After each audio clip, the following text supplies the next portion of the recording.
Excuse me, Janaki అనే patient ఎక్కడున్నారు? ఈ రోజే జాయిన్ అయ్యారు. ఐసీయూలో ఉన్నారు మేడం. అటువైపు.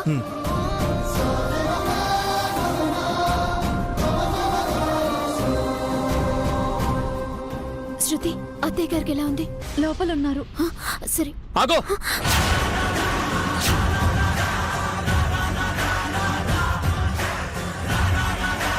మా అమ్మ చచ్చిందో లేదో చూడ్డానికి వచ్చావా? అవే మాటలండి. అత్తయ్య చావు నేనెందుకు కోరుకుంటాను? నువ్వు కోరుకున్నావు కనుకే ఈ రోజు ఇలాంటి పరిస్థితి వచ్చింది. ఈ రోజు నీ మూలంగానే మా అమ్మ ఈ దుస్థితిలో ఉంది. నేనేం చేశానండి? చేసిందంతా నువ్వే. నిన్ను చూస్తుంటే ముచ్చటేస్తుంది రాకీ. నేను ఏం కోరుకున్నానో అదే చేస్తున్నావు. నాకు కావాల్సిందే నువ్వు ఫాలో అవుతున్నావు. కానీ సీన్ మంచి రసవత్తరంగా ఉందిగా.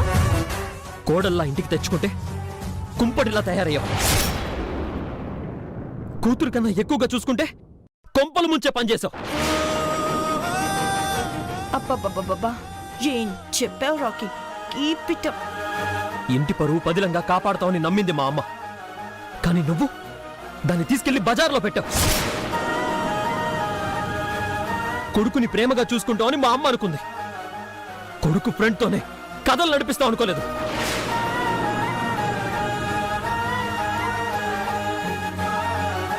నిజం తెలియకుండా మాట్లాడుతున్నారు. అబద్ధాన్ని నిజమని నమ్ముతున్నారు. బరి తెగించావని అందరికీ తెలిసిపోయింది. చాలా పెద్ద బాగోతం నడిపావని తేలిపోయింది. బయట పడిపోయాక కూడా ఇంకా ఎందుకు నాటకాలు ఆడుతున్నావు? అయ్యో, మీకు ఎలా చెప్తే అర్థమవుతుందండి? అవసరం లేదు. నేను చూసింది నాకు అర్థమైంది చాలు. ఇంకా కొత్త కథలు చెప్పి నన్ను మోసం చేయాలని ప్రయత్నించుకో. రాకీ, దయచేసి చెప్పేది కాస్త కూల్గా విను. నీ కళ్ళకు కనిపించింది, నీ మనసు కనిపించింది రెండు వేరు రాకీ. దయచేసి ఏం జరిగిందో అర్థం చేసుకో. తను మీకు ప్రాణ స్నేహితురాలు కాబట్టి తను చేసే ప్రతి పని మీకు కరెక్టే అనిపించొచ్చు. పెళ్లి చేసుకున్నాను కదా అని పెళ్ళాం చేసే ప్రతి పనిని యాక్సెప్ట్ చేసే దుస్థితిలో నేను లేను. నా కళ్ళు చూసిందే నిజం. అందుకే నా మనసు కూడా ఆ నిజాన్ని నమ్ముతుంది. లేదు రాకీ, నిన్ను లయని దగ్గరికి చేయాలని చేసిన ప్రయత్నంలో అత్తయ్య గారు ఏం చెప్తే అది చేసిందే తప్పితే ఎవరిని మోసం చేయాలని కానీ ఎవరికి ద్రోహం చేయాలని కాదు. ప్లీజ్, మీరు మధ్యలో అమ్మని తీసుకురాకండి. లయని నాకు దగ్గర చేయాలని అమ్మ ప్రయత్నించిందో లేదో నాకు తెలియదు, కానీ ఆ ప్రాసెస్లో ఈవిడ గారు ఆ బాలకృష్ణ గారికి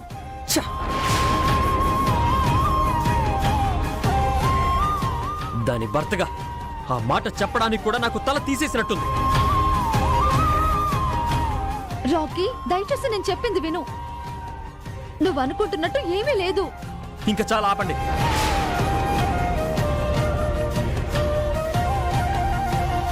లయ చేసిన పనులకి తను అనుభవించాల్సిందే. కానీ మీరు తనని వెనకేసుకొచ్చి మీకిచ్చిన గౌరవాన్ని మీరు పోగొట్టుకోకండి. అది కరెక్ట్గా నోరు మూయించాడు. అలా నోరు మూయించకపోతే ఈ శృతి కూడా ముయ్యదు. మంచి ఫ్లోలో ఉన్న రాకీకి ఏవో పిచ్చి మాటలు చెప్పి ఆపాలని చూస్తుంది. నువ్వు కంటిన్యూ చేయి రాకీ. ఇంకా చూస్తూ నిలబడ్డావేంటి? పోయి ఇక్కడి నుంచి. వెళ్తావా లేదా? అది కాదండి, ఒకసారి. ఇంకొక మాట మాట్లాడినా, ఇంకొక నిమిషం ఇక్కడ నిలబడినా నేనేం చేస్తానో నాకే తెలీదు. Get lost from here. Excuse me, ఇది హాస్పిటల్. ఇక్కడ అరవకూడదు. మీ గొడవ ఏదన్నా ఉంటే బయటికెళ్ళి చూసుకోండి, ఇక్కడ కాదు. ఇంట్లో నా పరువు తీసింది చాలు. హాస్పిటల్లో కూడా నా పరువు తీయకు. ఇక్కడి నుంచి పోతావా లేదా?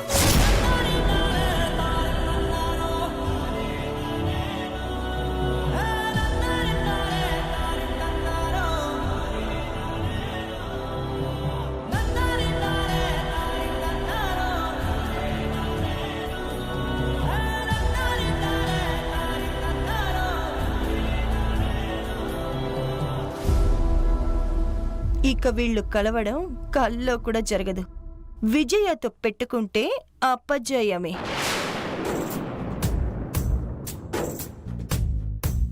కన్నుల్లో కలలా మెరిసి అందాల కథలా కలిసి వెళ్ళావు వదిలి నన్నిలా. కన్నిటి కలలై కరిగి గుచ్చెటి గురుతై మిగిలి ఉన్నావు ఎదలో నువ్విలా. తడి కన్నుల్లో నా నువ్వే, ఎదగాయంలో నా నువ్వే, ఎటు చూస్తూ ఉన్నా నువ్వే ప్రియతమా. నా ప్రాణంలో నా నువ్వే, నా మౌనంలో నా నువ్వే, ఎటు అడుగేస్తున్నా నువ్వే ప్రియతమా.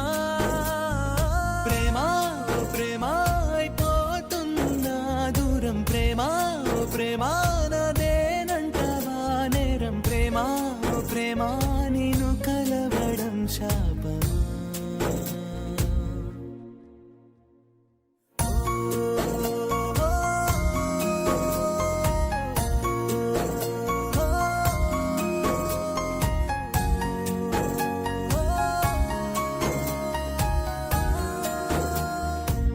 నువ్వు నిజమే నేను నిజమే, మనసు కలిపే చెలిమి గుణమే, మారిందిలా మాయలా పెను యాతన.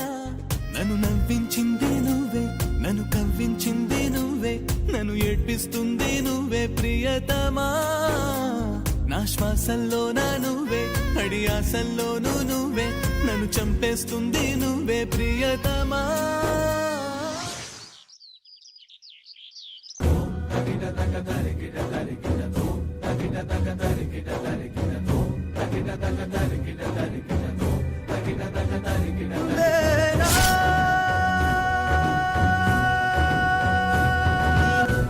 నష్టం జరిగింది నాకు, బాధ కలిగేది నాకు.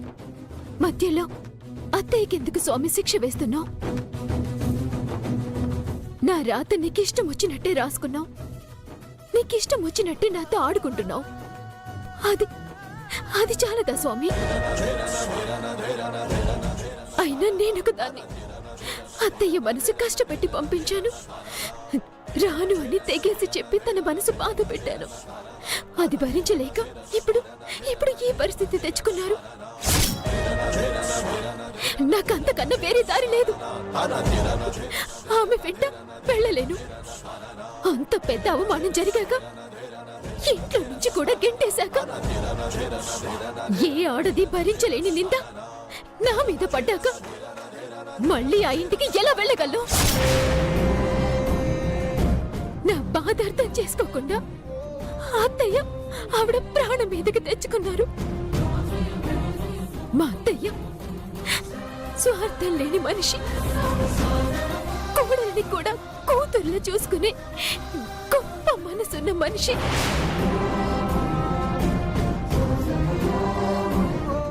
అత్తయ్య అత్తయ్య త్వరగా కోలుకునేలా చూడు.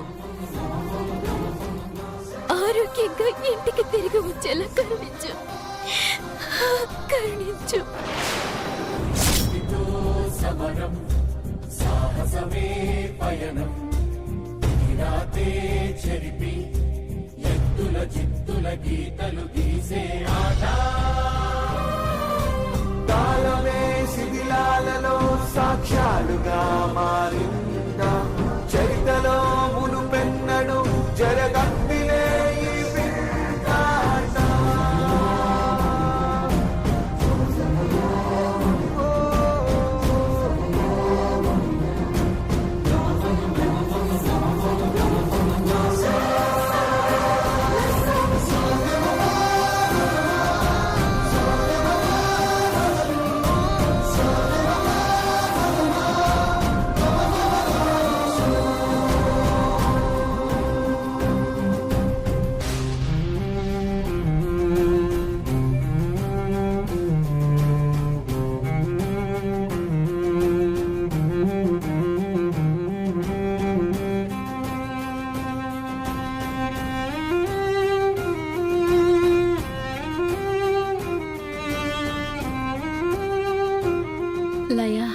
అమ్మా ఇప్పుడు ఎలా ఉంది?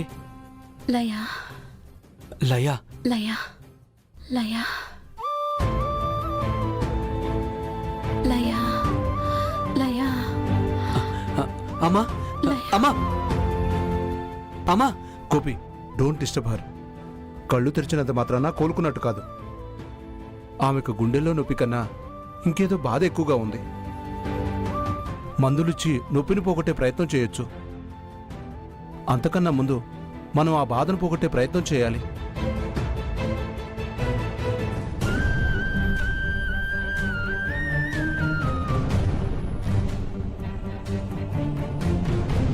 రే గోపి, అమ్మకి ఎలా ఉందిరా? చాలా వీక్గా ఉందిరా. బై ద వే, మీలో లయ ఎవరు?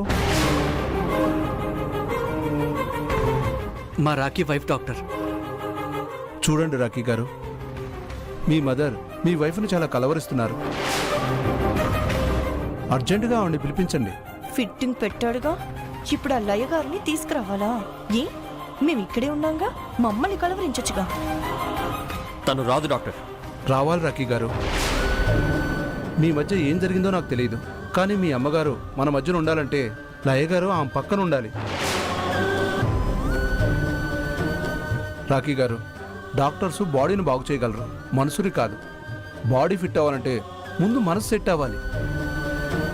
ఆమె మనసు కుదుట పడాలంటే లయాని అర్జెంటుగా తీసుకురావాలి. మీ అమ్మగారి ఆరోగ్యం వీలైనంత త్వరగా బాగుపడాలి అంటే లయ వీలైనంత త్వరగా ఇక్కడికి రావాలి. తర్వాత మీ ఇష్టం.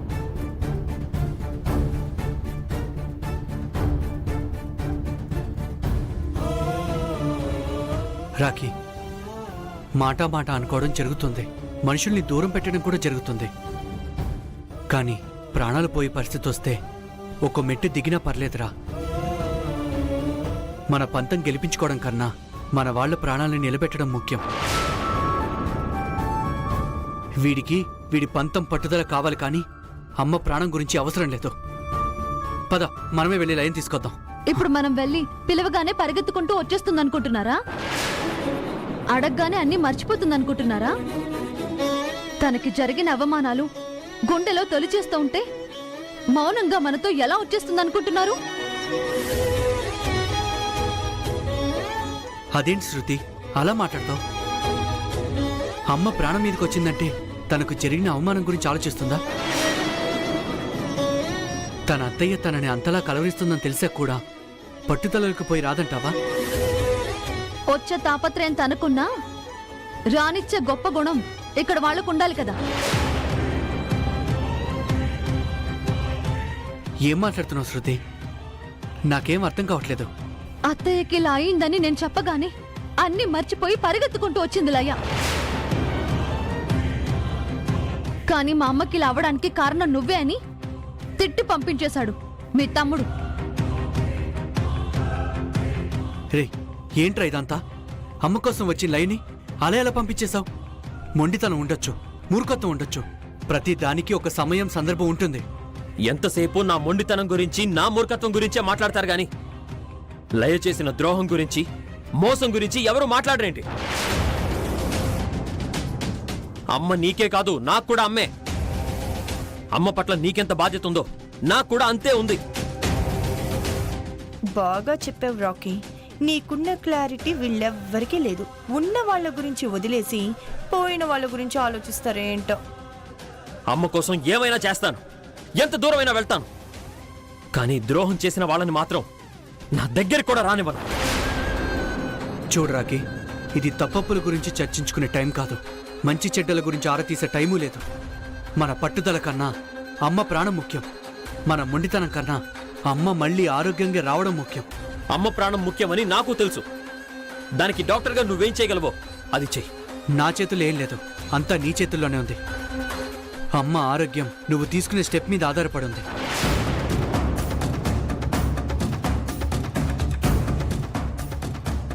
అంటే ఈ పరిస్థితుల్లో మేము వెళ్ళి లైన్ అడిగినా తను రాదు. ఇక్కడికొచ్చిన లైన్ని నువ్వు పంపించేశావు కాబట్టి తనని తీసుకురావాల్సిన బాధ్యత కూడా నీదే. అమ్మ మీద ఏమాత్రం ప్రేమున్నా, అమ్మ ప్రాణం ముఖ్యం అనుకున్నా వెళ్ళి లైన్ తీసుకురా.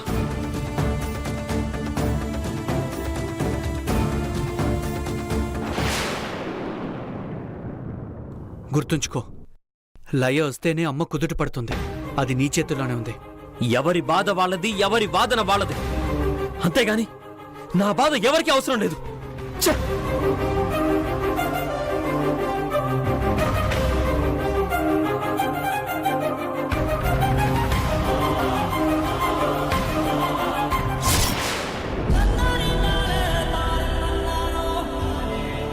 కోడల్లా ఇంటికి తెచ్చుకుంటే కుంపటిలా తయారయ్యాం.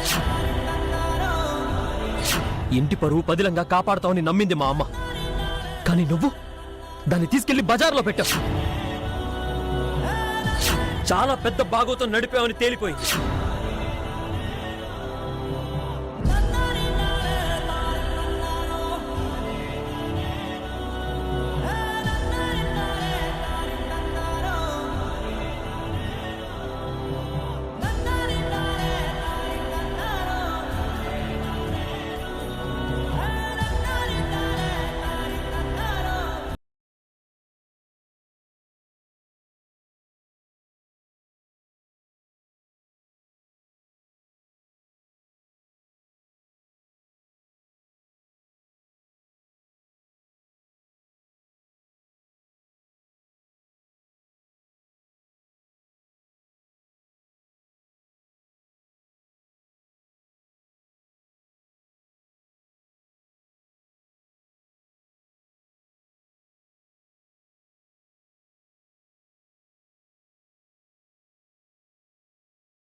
హారతి ఇచ్చాను. మనల్ని మనం హింసించుకుంటే దేవుడు కోరికలు తీరుస్తాడని ఎవరు చెప్పారే? అత్తయ్యని ఎలాగో చూడలేకపోయాను. తన కోసం ఏదో ఒకటి చేశా అని తృప్తి కోసం చేశాను బామ్మ. చూడకపోవడం ఏంటే? హాస్పిటల్కి కదా వెళ్ళింది. అక్కడి వరకు వెళ్ళగలిగాను. అక్కడి మనుషుల్ని దాటి వెళ్ళలేకపోయాను. ఆగో! ఇంకొక్క మాట మాట్లాడినా, ఇంకొక నిమిషం ఇక్కడ నిలబడినా నేనేం చేస్తానో నాకే తెలీదు. Get lost from here. అంతా వాళ్లే అన్నట్టు నువ్వు బతుకుతున్నావు. నువ్వేమీ కానట్టు వాళ్ళు చూస్తున్నారు. నువ్వేమో వాళ్ల కోసం ఇలా చేతులు కాల్చుకుంటున్నావు. ఏంటి ఇదంతా? పర్వాలేదులే బామ్మ. ఇంతకన్నా గొప్ప గాయాలు గుండెకి తగిలాయి. ఈ గాయం ఎంత చెప్పు.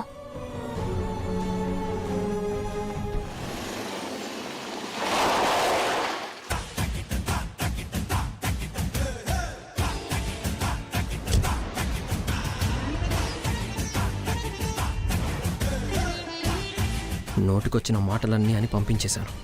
నాకేమీ అవసరం లేదన్నట్టు ప్రవర్తించాను. ఇప్పుడు ఎలా దీన్ని తీసుకెళ్ళాలి? అడిగాక రాను అంటే తల ఎక్కడ పెట్టుకోవాలి? తప్పదు, అవసరం మనదే.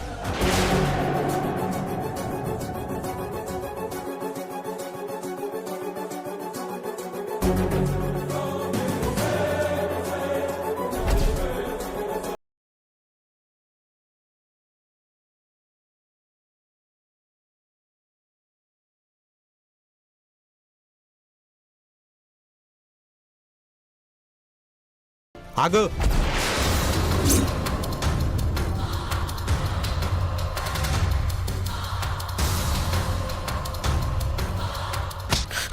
ఎక్కడికి వస్తున్నావు? అక్కడ ఇంట్లోంచి గంటేశావు.